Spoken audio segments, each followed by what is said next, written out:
Priveo Santé, votre clinique médicale privée offrant des soins en clinique dans le Grand Montréal et en ligne partout au Québec. Leur équipe de médecins et d'IPS offre des disponibilités rapides, sans frais d'ouverture de dossier, pour des soins généraux ainsi que des services spécialisés tels que le traitement de l'obésité. Visitez le www.priveosanté.com pour prendre rendez-vous en ligne en moins de 2 minutes. Avoir un poids santé favorise généralement une bonne qualité de vie, c'est vrai, mais à partir de quand le poids devient-il un réel problème de santé? Qu'est-ce qui se cache derrière ces traitements injectables qui semblent faire sensation et qui apparaissent pour plusieurs comme la solution miracle qu'on attendait depuis longtemps?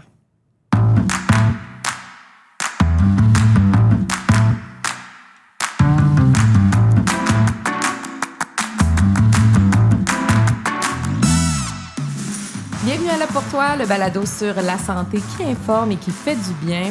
Aujourd'hui, j'ai l'immense plaisir d'accueillir Dr Sophie Mazur, médecin de famille, qui a comme principaux champs d'intérêt l'obésité, le TDAH, la santé mentale et la santé des femmes. Bonjour, Dr Mazur. Bonjour, Cindy. Bienvenue à Là pour toi. C'est une première pour nous, d'ailleurs.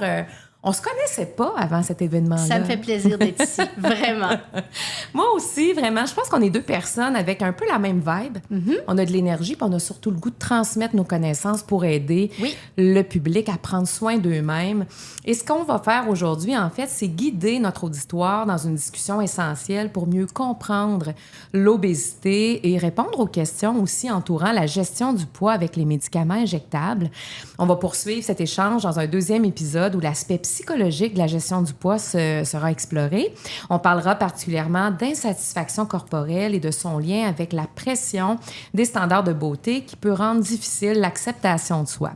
Alors d'abord, on va définir l'obésité et voir quand le poids devient un véritable problème de santé physique. Docteur Mazur, il suffit de poser la question pour constater que peu importe son poids, on aimerait souvent en perdre, mais est-ce toujours nécessairement pour les bonnes raisons? Premièrement, je vais revenir sur l'introduction parce qu'il y a quelque chose qui m'a marqué dans ce que vous avez dit. Vous avez parlé de solution miracle. Moi, je vais dire solution oui, miracle non.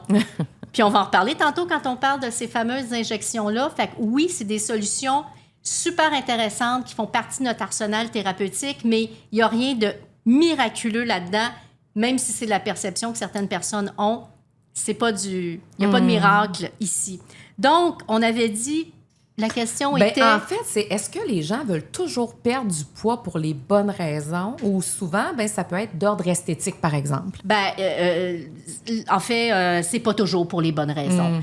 Il y a une espèce de culture surtout chez les femmes, je suis trop grosse. Les femmes, même qui ont un poids tout à fait correct, vont toujours être, comme je dis, à 10 livres du bonheur. Ils sont toujours à 10 livres de « Non, j'aimerais ça, j'aimerais ça ». Donc, non, les gens ne veulent pas toujours perdre du poids pour les bonnes raisons. Souvent, ça va être pour rentrer dans telle robe ou dans tel habit ou quoi que ce soit. Donc, c'est pas nécessairement pour les bonnes raisons, puis c'est pas nécessairement les personnes qui devraient être un peu concernées, là, pour faire un petit anglicisme, par leur poids, qui vont l'être le plus.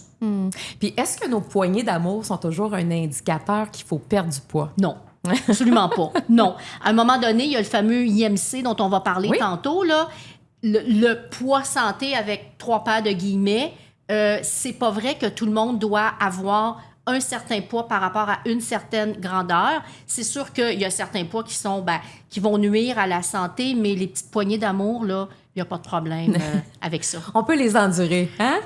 Pas juste les endurer, les accepter, puis bien faire la paix avec les poignées d'amour. Je pense que c'est un bon mot. Puis d'ailleurs, on va en parler vraiment de cet aspect psychologique-là lié à l'image qu'on a de son corps. Mais entre-temps, si on veut se faire une tête, en fait, est-ce que l'embonpoint est vraiment associé à un risque accru d'être un jour en situation d'obésité ou pas nécessairement? Bien, c'est sûr que ça dépend de la façon dont ça se manifeste. Donc, si on parle de ce qu'on appelle l'embonpoint, dans le fond, c'est ce qu'on appelle en langage médical plus le surpoids. Si on revient au fameux IMC dont je parlais tantôt, il y a l'IMC normal, correct, idéal, avec bien des guillemets, qui serait entre 18 et 25.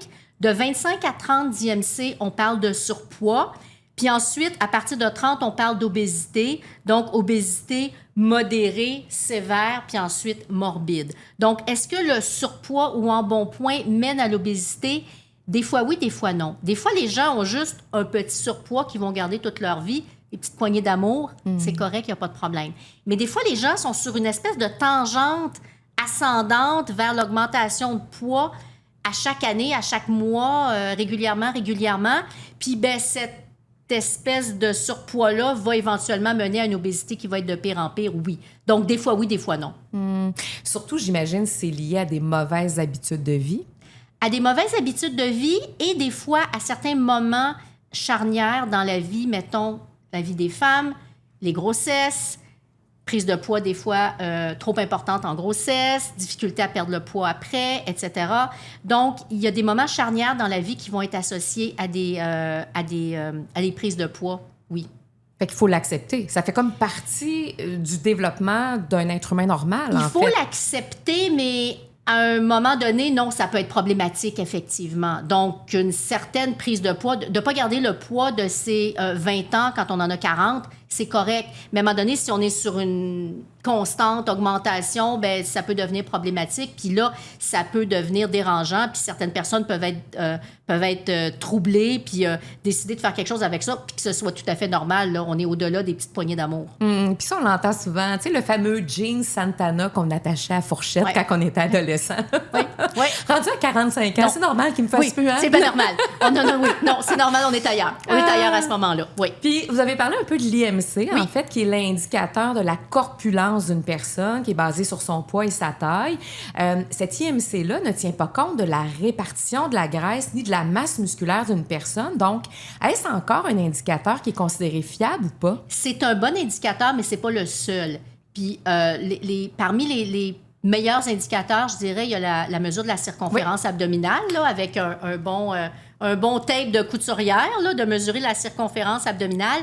C'est souvent un meilleur indicateur là, d'une problématique au niveau du poids. Puis il y a aussi quelque chose qu'on connaît un peu moins, puis c'est les balances à impédance, c'est ça, ou impédance mètre. Là, les balances à impédance, ça, c'est un type de balance où les gens... un type de balance qui va évaluer la masse musculaire. Parce que dans le fond, quelqu'un qui s'entraîne puis qui a une bonne masse musculaire, ben c'est du poids, puis du poids en gras, c'est pas pareil. Donc, les balances à impédance mètre sont plus fiables que le fameux IMC. Mais l'IMC peut déjà être une base, mais c'est pas... une fin en soi. Là. Il y a d'autres mesures qui sont un peu plus fiables, donc la mesure de la circonférence abdominale puis la balance à impédance, finalement. Mais en clinique, vous utilisez encore l'IMC, par exemple, dans les dossiers des patients pour vous donner une idée. Et la mesure de circonférence abdominale. Excellent. Normalement, dans les cliniques où on traite pas mal d'obésité, il y a systématiquement une mesure de circonférence abdominale qui est faite au début et lors des traitements, lors des suivis. Les balances à impédance sont pas encore partout, mais c'est quelque chose qui est de plus en plus populaire, je dirais. Puis on peut diriger facilement nos patients vers l'achat de ces produits-là. Absolument. C'est pas très cher, entre autres.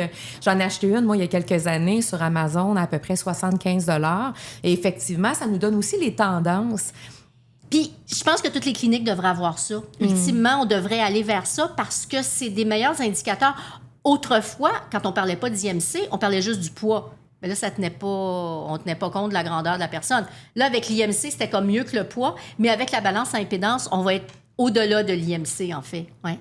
Alors, c'est un bon outil à se procurer. Oui. Et l'obésité est en augmentation au Canada. Je disais qu'on a près de 30 % de la population qui est touchée. C'est quand même alarmant. Quelles sont les principales causes de cette augmentation, de cette tendance-là? Logiquement, tout le monde serait capable de répondre à cette question-là. Parce qu'on bouge pas, on mange trop. Qu'est-ce qui se passe? Les deux. Bien, c'est ça. On bouge pas assez, on mange trop. La cause alimentaire, en fait, est plus importante que la cause de sédentarité parce que on sait que tricher, avec des guillemets, là, de mal manger va être beaucoup plus grave sur le poids, va avoir un plus grand impact sur le poids que de ne pas bouger, comme le fait de mieux s'alimenter va être plus payant au niveau du poids que de commencer à bouger, quoique les deux soient extrêmement importants, mais c'est les deux. On mange de trop, on mange mal, on mange des plats avec beaucoup de gras, avec du mauvais gras, puis on bouge plus. Puis on bouge plus depuis... Ça commence à la petite enfance. Les enfants, les ados bougent plus. Questionnez n'importe quel prof d'éducation physique qui enseigne au primaire ou au secondaire depuis longtemps, là. Demandez-lui, là, sont comment, là, les jeunes depuis 10 ans, 20 ans, 30 ans, puis ils vont vous décrire à quel point ils ont vu un changement, à quel point il y a certains ados au secondaire pour qui c'est tout un enjeu de les faire jouer au soccer pendant 5 minutes parce qu'ils sont essoufflés, parce qu'ils n'y arrivent plus. C'était pas ça il y a 20 ans. Ou c'était comme un enfant par classe, vraiment pas beaucoup. Les profs d'éducation physique trouvent ça, donnent des signaux d'alarme depuis longtemps à quel point les jeunes bougent plus. Est-ce que vous pensez que c'est un problème qui peut être réversible? Tu sais, quand on n'a pas bougé de son enfance, comment on peut devenir un adulte actif? Il y a toujours moyen de changer. Il y a toujours moyen de... Oui, c'est jamais trop tard. Il n'est jamais trop tard. C'est sûr qu'idéalement, dans le meilleur des mondes, on voudrait que les jeunes, les enfants, les bébés, les jeunes enfants apprennent dès leur plus jeune âge à bien manger puis à bouger, mais c'est pas vrai que si à 10 ans, 12 ans, 14 ans, ils sont partis d'une mauvaise façon, avec une mauvaise alimentation puis avec pas d'activité physique, que c'est pas rattrapable. Absolument pas. Absolument pas. Il y a des prises de conscience qui se font, puis c'est tout à fait rattrapable, idéalement le plus tôt possible, c'est sûr. Ben oui. Parce que des mauvaises habitudes, une fois qu'elles sont intégrées, c'est sûr que là, il faut un peu comme déprogrammer la personne et l'habituer à autre chose. Mais il y a toujours de l'espoir, comme vous dites, donc c'est quand même encourageant. Maintenant, est-ce que la prévalence de l'obésité est la même chez les hommes que chez les femmes? Il y en a un peu plus chez les hommes et... Ça, c'est particulier parce que dans nos cliniques, il y a plus de femmes qui nous consultent pour un problème d'obésité que les hommes. Pourquoi? Les hommes se mettent la tête dans le sable ou... Parce que les hommes, là, je généralise, là, mais les hommes ont peut-être moins de problèmes avec leur image corporelle. Les hommes sont peut-être mieux dans leur peau, peu importe leur corps, tandis que les femmes ont peut-être trop le souci de bien paraître, bien plaire, etc. Les femmes ont plus souvent une augmentation de la circonférence abdominale, mais les hommes ont plus d'obésité. Mais vraiment, en tout cas, moi, personnellement, dans ma clinique, ce que mes collègues me disent, on voit plus de femmes qui vont consulter pour un problème d'obésité. Elles sont probablement plus affectées, justement, par ce problème-là qui leur amène une atteinte à l'image corporelle. C'est un peu ça que je comprends. Tout à fait, absolument. Et quels sont maintenant les principaux facteurs de risque qui contribuent à l'obésité? Par exemple, est-ce que la génétique occupe une grande place dans le problème? Absolument, la génétique, oui. Les facteurs génétiques sont importants. Puis aussi les facteurs sociaux. Le manque d'accès à une bonne alimentation, le manque d'accès à une certaine éducation à la santé vont être des facteurs qui vont être importants. Donc, ça, c'est pas purement la génétique, mais en même temps, c'est l'environnement de la petite enfance qui vont faire que les enfants vont parfois commencer leur vie avec un peu moins de chance que d'autres, parce que déjà, ils ont peut-être la génétique moins de leur bord. Puis en même temps, s'il y a des problèmes socio-économiques dans la famille, bien, il va y avoir un manque d'accès à de la nourriture de qualité, puis il va y avoir un manque de connaissances par rapport à la nutrition. Puis il y a certaines familles qui vivent dans des déserts alimentaires, là, dans des endroits où le seul endroit pour acheter à manger, c'est le dépanneur, puis des fruits frais. Il n'y en a pas tant, puis ça coûte cher. Donc, la malbouffe va être la solution là, pour y arriver, pour manger tous les jours, 3 fois par jour. Oui, parce que selon les statistiques aussi, j'ai lu que l'obésité diminue avec le niveau d'éducation du ménage. Donc, ça vient refléter ce que vous êtes en train de dire. Tout à fait. Et j'ai une question aussi. Une personne qui a vécu un problème de poids durant l'enfance ou l'adolescence, est-ce qu'elle a quand même plus de risques de développer un problème d'obésité à l'âge adulte? Oui, ou un problème de trouble des conduites alimentaires. Ah. Absolument. Donc, un enfant ou un ado qui est pas juste en surpoids, qui a un problème d'obésité, va développer souvent un problème d'image corporelle qui peut parfois mener à un trouble des conduites alimentaires, donc anorexie, boulimie, accès hyperphagique ou à un problème d'obésité plus tard. Donc, c'est sûr que ça part un peu mal. Et comment maintenant on détermine quand un excès de poids devient un véritable problème de santé nécessitant une prise en charge plus sérieuse? Quels sont les éléments qu'on prend en compte? C'est pas simple parce que c'est sûr que quand on fait une clinique d'obésité puis que les gens viennent nous voir en disant « Écoutez, j'ai un problème d'obésité, j'aimerais ça que vous m'aidiez, etc. », c'est comme facile parce que la personne est consciente du problème. On n'a pas besoin de mettre des gants pour dire « Vous savez, bon, il y a un problème de poids. Est-ce que vous voulez que je vous en parle? Est-ce qu'on regarde pour les solutions? » Il y a des gens pour qui, si on leur parle de leur problème de poids, ils vont nous considérer comme étant grossophobes. Puis il y a des gens qu'on voit dans nos bureaux qui ont un problème d'hypertension, de diabète, de cholestérol, maladie cardiaque, toutes les comorbidités qui vont venir avec l'obésité, qui vont être souvent la conséquence d'une obésité. On est préoccupé de leur poids, mais ça peut être un gros enjeu de leur parler de leur poids parce que ils n'ont pas nécessairement... Il y en a qui veulent en entendre parler, qui veulent qu'on les aide, mais il y en a pour qui, oh non, là, docteur, vous êtes grossophobe, voyons donc, moi, je suis bien comme je suis. On marche sur des œufs. Ah oui, ils ont l'impression d'être stigmatisés. Mais ils sont stigmatisés. Ils sont stigmatisés ailleurs dans leur vie, etc. Fait que c'est sûr que dans un bureau de médecin, on se dit, ben c'est la place où est-ce qu'on pourrait les aider, mais si les gens sont pas prêts, il faut pas... c'est très délicat de leur mettre ce problème-là trop devant les yeux s'ils sont pas prêts à l'accepter. Il faut vraiment y aller avec précaution parce que ces gens-là ont souvent vécu de la grossophobie médicale. Ces gens-là ont pu consulter pour des problèmes médicaux qui n'avaient aucun rapport avec leur poids, puis se faire dire, bien, vous savez, vous devriez perdre du poids, nanana, et se sentir agressés par ça avec raison. Donc, c'est des gens qui parfois vont être sensibles, veulent pas entendre parler de leur poids. Bien, s'ils veulent pas en entendre parler, il faut faire attention. Tu sais, j'écoutais justement un podcast dernièrement où une femme infertile expliquait s'être rendue dans une clinique pour se faire dire par le médecin, ben là, faut que tu perdes du poids si tu veux tomber enceinte, ma belle, tu sais. Puis elle avait trouvé ça extrêmement difficile parce que même si le poids peut être un problème à ce moment-là, je pense qu'il y a une façon de dire les choses. Il y a une façon de le dire, puis il y aurait une façon de dire, regardez, madame, là, je regarde tous les facteurs, tout ça, nanana, vous avez un certain surpoids, puis ben ça nuit un peu à la fertilité. Est-ce que vous aimeriez que je vous aide là-dedans pour qu'on essaie d'augmenter vos chances d'avoir un bébé? Au lieu de dire, ben, madame, perdez 30 livres puis revenez me voir. Ouais. Puis souvent, c'est ça qu'ils se font dire. Ou quand ils consultent pour un problème d'arthrose du genou ou quoi que ce soit, ils se font dire, ben là, madame, perdez 40 livres, vous viendrez me voir, il faut que je vous opère, mais de toute façon, vous êtes trop gros, je ne peux pas vous opérer. C'est extrêmement agressant, là. C'est violent, hein? C'est violent. C'est d'une grande violence. Fait que c'est pour ça que certaines personnes qui sont en surpoids, qui vivent avec l'obésité, vont faire comme « Hey, moi, les docteurs, là, ça me tente pas d'aller les voir. » Parce qu'ils se sont fait agresser de cette façon-là, alors qu'il y aurait moyen de dire « Vous avez de l'arthrose. » Ouais, effectivement. C'est sûr que si vous perdiez un peu de poids, ça pourrait vous aider. Il y a des solutions, voulez-vous qu'on en parle? Tu sais, d'ouvrir la porte poliment dans le respect. On est ailleurs de dire, ben là, madame, maigrissez, franchement, c'est de votre faute, vous êtes trop grosse.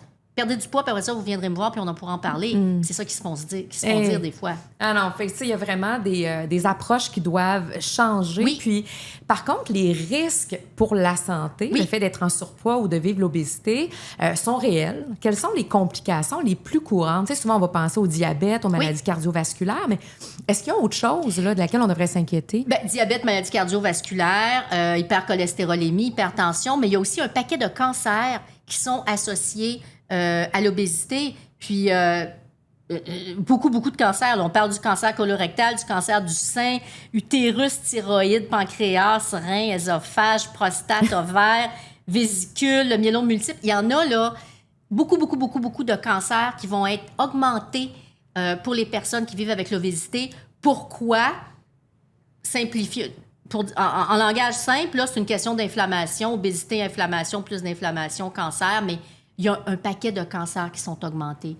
Oui, puis je disais même que l'obésité peut aggraver l'agressivité d'une tumeur existante. Oh, oui, tout à fait. Oui, absolument. Puis là, fait que là, on parle pas juste des cancers qui seraient liés vraiment au système digestif. Oh non, là, on est ailleurs, là. Oh. Oui, on parle de myélome multiple, cancer de la prostate. Là. Il n'y a aucun rapport avec le système digestif, mais l'incidence est augmentée chez les personnes qui vivent avec l'obésité. Alors, quand l'obésité est un problème, c'est important de s'en occuper, effectivement. Oui, mais justement, avec respect, quand la personne ne vient pas nous voir pour ça, puis que nous, comme professionnels de la santé, on est préoccupés à cause de tous ces risques-là, il faut y aller poliment, gentiment. Oui, parce qu'on peut blesser puis créer des conséquences, justement, à long terme. Et Dr Mazur, l'obésité est reconnue comme une maladie chronique qui est progressive et l'Institut national de santé publique du Québec a le mandat d'effectuer la surveillance du poids au Québec depuis 2005, donc ça fait 20 ans maintenant. Pensez-vous qu'il est crucial de mettre en place des mesures pour prévenir et traiter l'obésité? Puis si oui, bien, on commence par quoi? Bien, on commence par la nourriture. On commence par essayer d'éviter qu'il y ait des quartiers qui soient des déserts alimentaires. On commence par peut-être essayer de légiférer. Je rêve, là. Je suis dans une société idéale parfaite, là. Bon. D'essayer de regarder au niveau de l'offre alimentaire. C'est quand même pas normal qu'un repas chez McDo coûte moins cher que acheter de la viande puis des légumes à l'épicerie. Donc, il y a quelque chose à faire, là, à ce niveau-là, au niveau du prix des aliments, au niveau des déserts alimentaires. Il y a quelque chose à faire au niveau de l'éducation de la population, au niveau des jeunes familles, les jeunes parents, leur offrir, c'est fait, mais peut-être pas assez, leur offrir des suivis pour leur enseigner à bien s'alimenter, pas juste à bien nourrir leur bébé pendant la première année de vie, eux-mêmes à mieux s'alimenter pour être capable, après ça, quand le bébé a 1 an puis mange à peu près comme eux autres, bien, que le bébé mange d'autres choses qu'une nourriture qui n'est peut-être pas idéale. Donc, au niveau éducation, il y a beaucoup, beaucoup, beaucoup de choses à faire au niveau de l'alimentation et au niveau de l'activité physique, de continuer à renforcer les cours d'éducation physique à l'école, les activités physiques. Au niveau des municipalités, subventionner les cours de soccer, baseball, peu importe, mais tout ce qui est activité physique au niveau des municipalités, bien, il faudrait peut-être que le gouvernement en subventionne une bonne partie pour pas que ce soit un frein pour les familles à faible revenu de dire, ben ouais, moi, mon enfant aimerait ça jouer au soccer cet été, mais bon, ça coûte des sous, puis j'en ai plusieurs, puis je suis pas capable. Ça prendrait des subventions parce que c'est de la prévention. On prévient des problèmes à plus long terme. Donc, de payer le soccer de, je sais pas moi, 75 $ pour l'été, 100 $, ben c'est de l'investissement pour plus tard. Avez-vous l'impression qu'aujourd'hui, on subit les contre-coups de ne pas avoir mis la prévention de l'avant plus tôt? Possible, mais il y a aussi le fameux problème des écrans. Ça reste qu'avant, les enfants... Là, ce que je vais dire, j'ai l'impression d'entendre une vieille matante de 80 ans le dire là, dans mon temps, mais ça reste que les enfants qui vont jouer dehors, qui prennent leur vélo, qui vont chez leurs amis, qui vont au parc, qui grimpent dans les modules, on dirait que c'est moins fréquent aujourd'hui. Les enfants sont devant les écrans beaucoup, beaucoup, beaucoup trop jeunes, beaucoup trop d'heures. On les surprotège, on les garde à la maison, on n'ose pas les laisser aller dans le quartier, aller au parc, aller jouer avec les autres. Donc, c'est des enfants qui bougent pas assez. Donc, non seulement ils vont manger trop, en plus, s'ils sont plus à la maison, ils vont manger plus, puis ils sont devant leur écran, au lieu d'être en train de faire des niaiseries à se salir dehors avec leurs amis parce que c'est l'été ou parce que c'est la fin de semaine.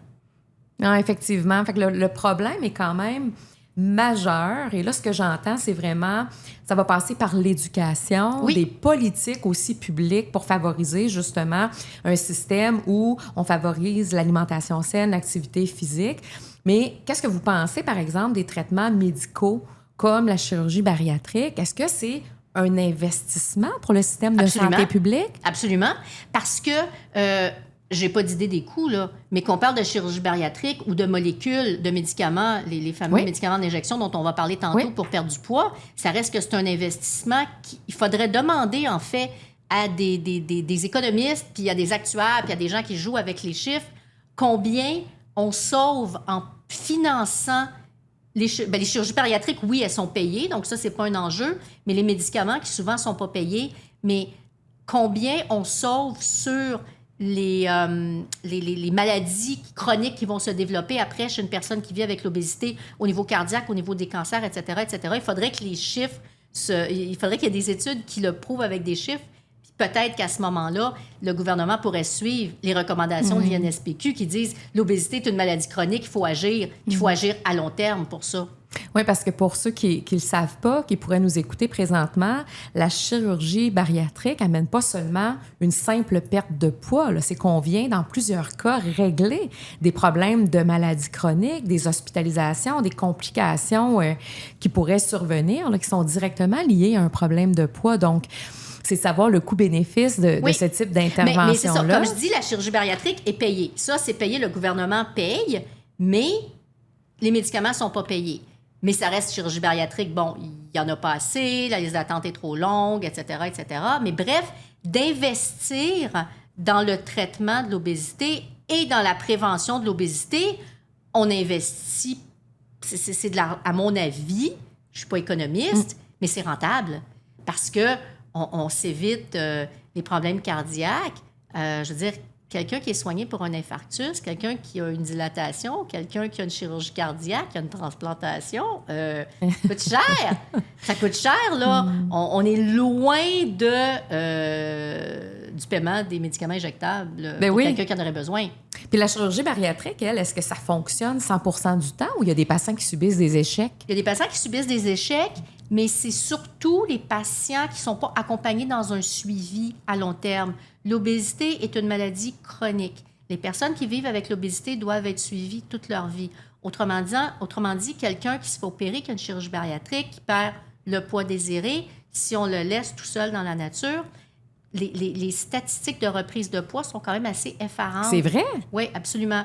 On ne parle pas d'1 an ou 2 ans après, mais on parle de 5 ans, 10 ans après. Parce que des fois, les gens, même s'ils ont un plus petit estomac, ils apprennent ils reviennent dans des mauvais patterns, puis ils vont manger juste comme tout le temps, mais un petit peu, mais tout le temps. Puis le corps, en plus, spontanément, va toujours essayer de ramener la personne au poids le plus haut qu'elle a eu avant. Donc, spontanément, le métabolisme fait que le métabolisme essaie de reprendre du poids. Bref, les gens qui ont eu une chirurgie bariatrique devraient être accompagnés en suivi régulièrement pour pas les récupérer là, à un moment donné, 5 ans plus tard, puis il avait perdu, je ne sais pas moi, 80 livres, mais là, il en a repris 35. Il faut pas les échapper. Il faut les garder de près, mais j'imagine que ça fait quand même partie des protocoles dans les centres où on fait ce type de chirurgie-là maintenant? Ah, pas nécessairement? Pas nécessairement. Oh. Oui, j'ai une phase de doute dans mon... Oui, j'ai un air de doute. Pas tant, parce que dans le fond, là, je peux pas parler là, pour les différents centres hospitaliers, là, mais il y en a plusieurs où, une fois que les suivis post-op vont être faits, c'est sûr que les gens peuvent rappeler au besoin s'il y a un problème. Mais ça appartient aux patients de faire ces démarches. Oui, mais il n'y a pas de suivi nécessairement ce qui devrait. Et là, on va parler de médicaments injectables pour la perte de poids. Parce que là, si je nomme des mots comme Ozempic, Wegovy, Saxenda, Mounjaro, des mots bien bizarres, hein, mais pourtant, tout le monde les connaît. On attendait depuis des décennies un traitement efficace pour perdre du poids, mais est-ce qu'on a réellement enfin trouvé la solution miracle pour y arriver? C'est ce qu'on va voir. Dr Mazur, étiez-vous personnellement heureuse de voir de nouveaux traitements s'ajouter à votre boîte à outils pour accompagner vos patients en perte de poids? Tout à fait, parce que dans la fameuse boîte à outils, les médicaments qu'on avait avant ça ne fonctionnaient pas. On avait la chirurgie bariatrique. C'est quoi? Ah, juste la chirurgie? Le Xénécal. Ah, puis qu'est-ce que ça faisait, ce médicament-là? Bien, pas grand-chose, puis beaucoup de diarrhée. Beaucoup d'effets secondaires, puis pas grand-chose. C'est sûr qu'en diarrhée, on n'a pas tendance à engraisser mais les gens l'arrêtaient pour ça, puis les gens perdaient comme 5 livres. Là. C'était vraiment non. Donc, avec les nouveaux injectables qui sont arrivés, c'était une bonne solution, mais encore une fois, pas miracle, parce que, oui, une belle solution. Est-ce qu'on explique un peu les noms qui existent? En fait, Ozempic puis Wegovy, c'est exactement la même molécule qui est la sémaglutide. Ozempic devrait être prescrit pour les patients diabétiques et Wegovy pour les patients qui désirent perdre du poids, mais c'est la même chose, c'est de la sémaglutide. 2 compagnies différentes, j'imagine. Même compagnie. Ah oui? Même compagnie, même affaire, mais prix différent, plus cher pour les gens qui le prennent pour obésité. Mais c'est la même molécule, c'est de la sémaglutide. La boîte est différente, la couleur est différente, le stylo a une couleur différente, c'est la même chose, c'est de la sémaglutide. Et pour ce qui est de la prise du médicament, est-ce que c'est la même posologie? Il y a une différence dans les posologies supérieures au niveau de l'Ozempic, puis au niveau entre l'Ozempic puis le Wegovy, mais pas tant. Pour ce qui est du Saxenda, c'est de la liraglutide qui ne se donne plus maintenant en obésité. Pour quelle raison? Parce que c'était moins efficace que la sémaglutide, donc le Wegovy. Puis c'était des injections tous les jours versus une fois par semaine. Oh. Donc, il n'y avait pas de plus-value. Il n'y avait vraiment pas de plus-value. Donc, le Saxenda est un bon médicament pour le diabète, mais ne se donne plus en obésité depuis tout récemment. L'autre, le Mounjaro, en fait, c'est du tirzépatide. C'est un médicament qui existe pour traiter le diabète depuis quelques années, qui fonctionne pour l'obésité, mais qui n'avait pas l'indication en obésité avant mai 2025. Il a été accepté fin mai 2025 en obésité. Pour l'obésité, il s'appelle le Zepbound. Donc, c'est la même chose que la sémaglutide. Zepbound, puis ce que je veux dire, c'est que Zepbound puis Mounjaro, c'est la même molécule, mais c'est 2 noms différents, 2 couleurs différentes, mais c'est la même molécule, c'est du tirzépatide.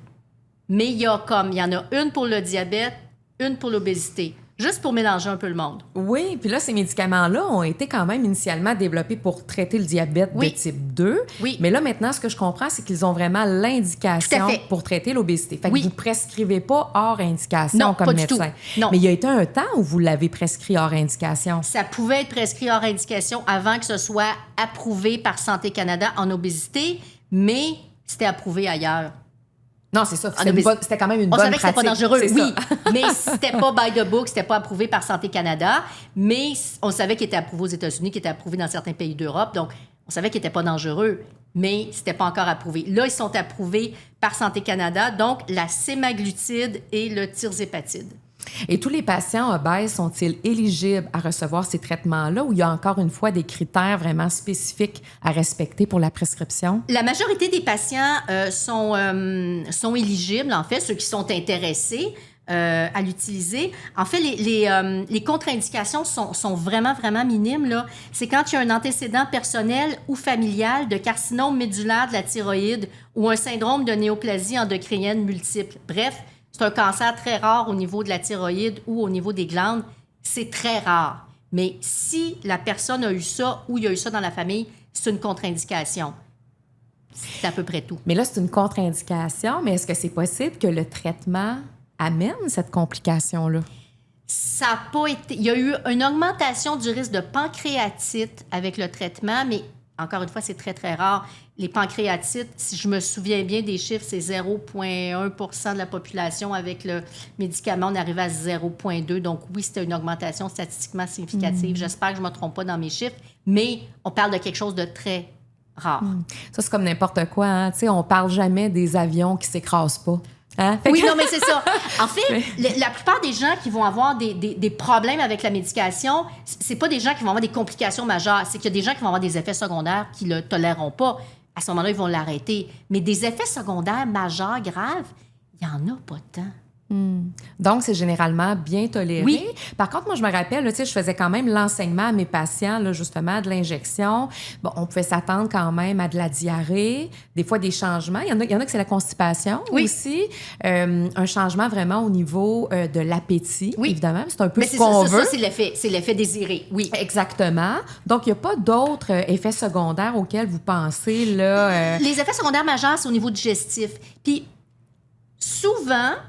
Les effets secondaires vont arriver parce que les personnes sont encore dans leur vieux pattern alimentaire. Donc, quelqu'un qui commence ces molécules-là, l'appétit va être moindre. Mais on dirait que par habitude... L'assiette va être aussi grosse. Oui, puis je dis pas que c'est leur faute. Là. Non, pas là. Ben non. Mais c'est sûr qu'il y a quelqu'un qui réduit pas son assiette ou qui n'écoute pas son signal de satiété va avoir des symptômes digestifs. Il y en a qui vont avoir des symptômes digestifs même en y allant avec une petite portion, là. Puis, il y a aussi une question de gras. Il faut diminuer le gras dans ce qu'on mange. Donc, il y a des changements à faire au niveau de l'alimentation. Ça va diminuer beaucoup les effets secondaires. Il y a aussi, pour aider dans les effets secondaires, justement, essayer de ne pas augmenter la dose trop vite. Les recommandations posologiques, c'est d'augmenter la dose à chaque 4 semaines. Pas d'urgence. Ça fonctionne bien.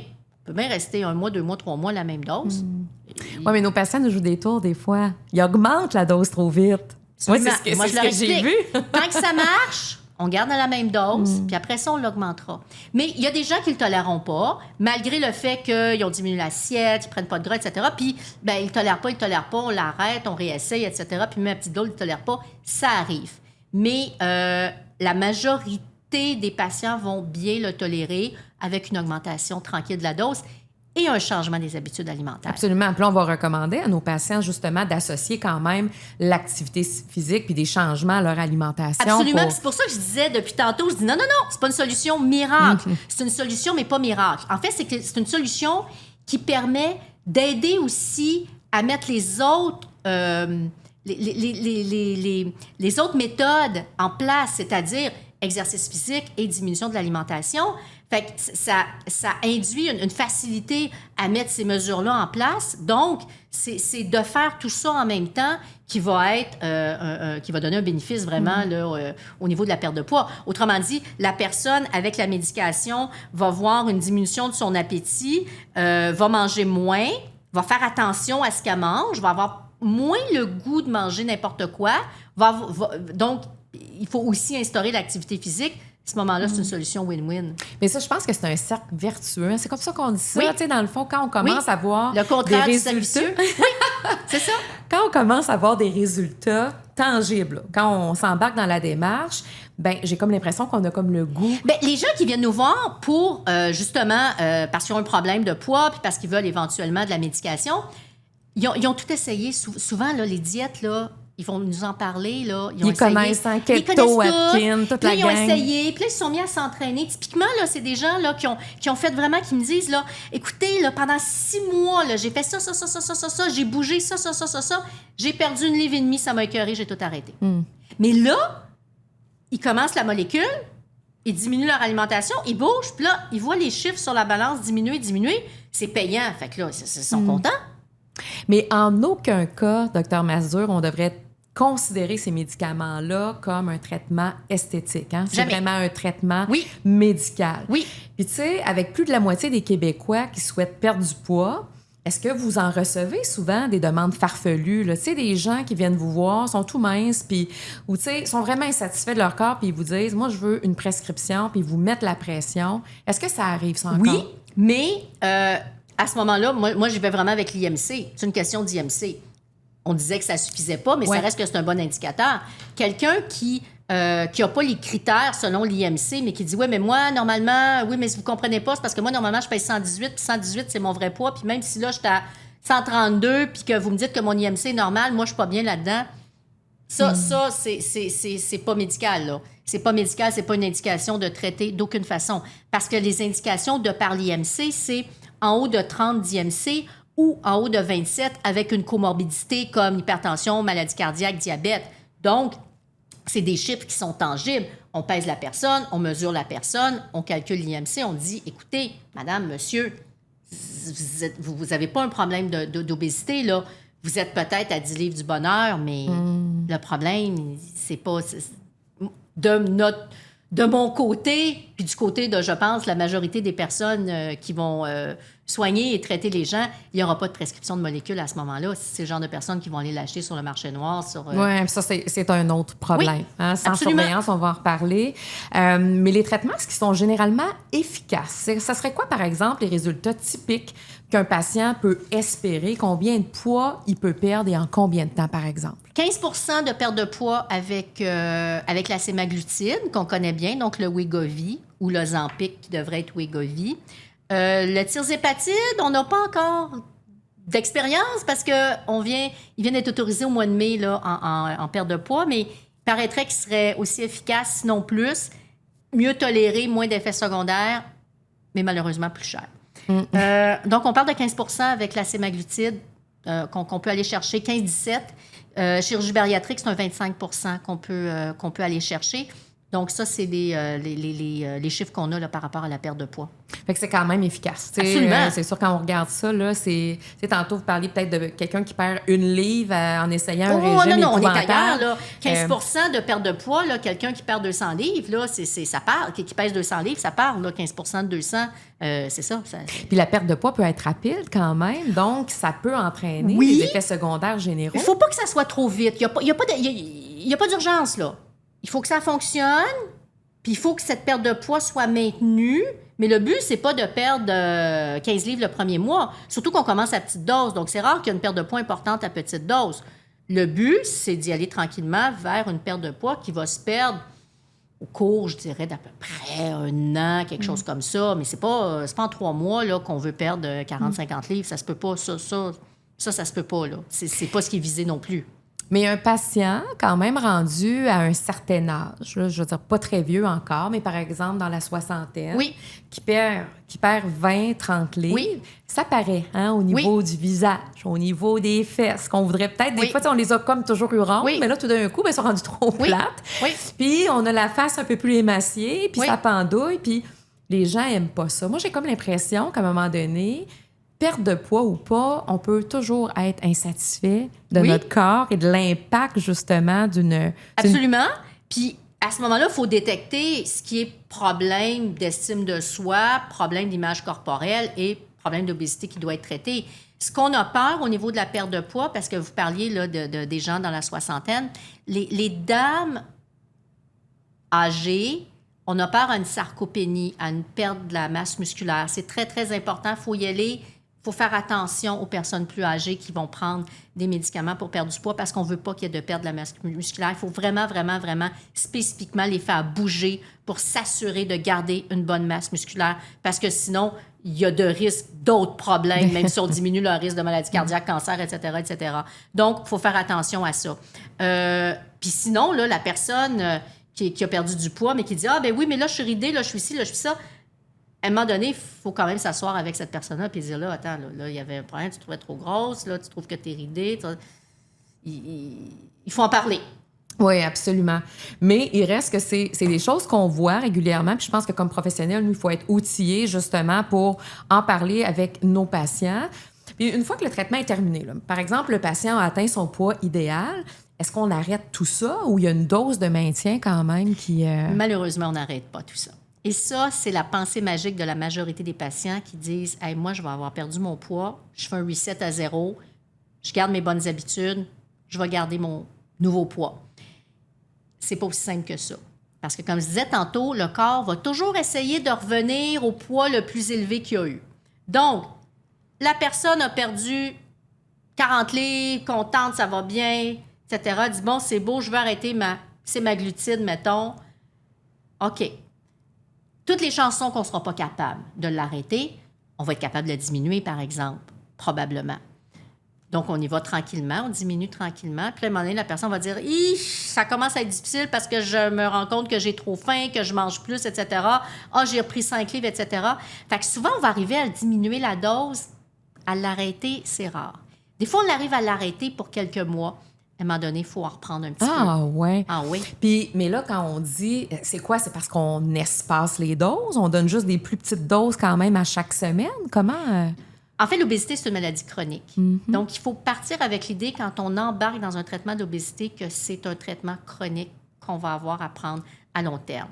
Donc, quand on n'est plus dans l'idée de diminuer de poids, mais qu'on veut juste garder le plateau qu'on a, oui, on peut diminuer la dose, mais on peut essayer de l'arrêter, de l'espacer plus.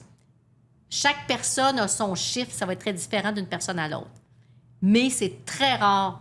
En fait, j'ai jamais vu ça, qu'on arrivait à l'arrêter complètement sans reprise de poids. Mais là, ça, c'est pas une question, par exemple, de dépendance au traitement ou quoi que ce soit. C'est vraiment une question métabolique. Le métabolisme va emmagasiner plus la nourriture parce que le métabolisme se dit « danger, danger, je suis à moins 40, parlons en livres, je suis à moins 40, il faut que je revienne en haut, sinon je suis en danger, danger. » Donc, le métabolisme fait que la personne emmagasine plus, même si elle a fait des changements drastiques par rapport à ce qu'elle prenait quand elle avait son poids de plus 40 livres. Mais là, ça veut-tu dire ça qu'une personne qui en a vraiment pas besoin, qui s'en achète sur le marché noir, qui perd du poids avec ça, en l'arrêtant, elle va reprendre elle aussi son poids? C'est garanti. OK. Fait que c'est dangereux, hein? Tout ce qui est de la culture des diètes, absolument. Les régimes à répétition, les restrictions alimentaires. Le corps aime pas ça. Le corps aime pas ça. Puis autant on dit l'obésité, bon, tu sais, il faut agir, c'est pas bien, il y a des risques pour la santé, etc. Mais je suis pas sûre que ça soit plus dangereux que les problèmes d'image corporelle. Justement, de gens qui se voient trop gros alors qu'ils n'ont pas de problème d'obésité ou qui veulent le toujours à 10 livres du bonheur, puis après ça, je suis ridée ou quoi que ce soit. C'est d'autres problèmes, mais c'est pas des problèmes nécessairement moins négligeables. Mais là, cette reprise de poids-là doit prendre ce risque, excuse-moi, de reprise de poids-là doit quand même prendre de l'espace dans la tête et l'imaginaire de nos patients. Est-ce qu'on les prépare à ça? Est-ce qu'ils expriment généralement de l'anxiété? Bien, en fait, moi, je leur explique que leur médicament, il va probablement falloir qu'ils continuent à long terme. Donc, quand ils continuent, puis quand ils acceptent l'idée qu'il va falloir qu'ils continuent à long terme, il n'y en a pas de problème parce qu'on arrive à une stabilisation du poids, mais avec une petite dose qui se continue à long terme. Pas par dépendance, mais parce que sinon, l'organisme va les ramener à leur poids supérieur d'avant. Fait que, vous l'avez dit tantôt, hein, c'est pas une solution miracle. Non. Et c'est pas non plus une solution facile. Non, c'est une maladie chronique qui est multifactorielle, qui a des causes multiples, puis qui a des solutions multiples. Médicaments s'il y a lieu, chirurgie des foies, changement alimentaire, exercice physique. C'est multifactoriel, multitraitement. Puis quelles sont les principales déceptions que vous avez vues dans votre pratique? Tu sais, parce que là, la personne, là, quand on commence ça, on va se le dire, là. OK, c'est un investissement psychologique, souvent un investissement monétaire. Ils essaient de changer plein de choses ou d'habitudes autour d'eux. Et là, ils ont une attente très précise. Là. Certainement qu'ils ont déjà un poids idéal en tête. Mais mettons, ça ne fonctionne pas. Là. C'est quoi les déceptions? La déception, là, ça va sembler vraiment trivial. Là, c'est mon assurance payait, je suis plus capable de me le payer, je suis obligée de l'arrêter, ça fonctionnait, je l'ai arrêté, je reprends du poids. C'est niaiseux, là. C'est pas médical, mais c'est la vie. C'est ça. Souvent, ou les gens qui se disaient, mon assurance ne paye pas, mais j'ai les moyens de me le payer pendant X temps, puis après X temps, je vais avoir perdu le poids, je remets le reset à 0, je vais être capable de l'arrêter, puis qu'il arrête, puis qu'il reprenne le poids. C'est ça, les déceptions majeures. Puis là, on a parlé de déception, mais il y a aussi... moi, j'ai rencontré à l'inverse des gens qui étaient gênés de recourir au traitement. Ah, complètement! Comme s'ils en La majorité! C'est l'enfer, hein? Ben Comme oui. si c'était... Écoute, c'est la voie solution facile. C'est ça. Je suis lâche, j'ai honte, je suis incapable de me prendre en main. Puis j'ai même un patient, moi, qui cachait ça à sa famille. Absolument. Mais les gens, c'est comme, je suis gros, je suis grosse, c'est ma faute. Je dois souffrir pour perdre du poids. Là, c'est la solution facile que je me paye parce que j'ai de l'argent ou parce que mes assurances payent. Puis je me fais juger parce que, on sait bien, c'était pareil, les gens qui avaient une chirurgie bariatrique, je parle au passé parce qu'il y en a moins qu'avant depuis qu'on a des médicaments qui fonctionnent, mais les gens qui ont des chirurgies bariatriques, c'est pareil, ils se font dire, c'est bien, c'est facile. Normalement, la mentalité, c'est perdre du poids, il faut que tu souffres.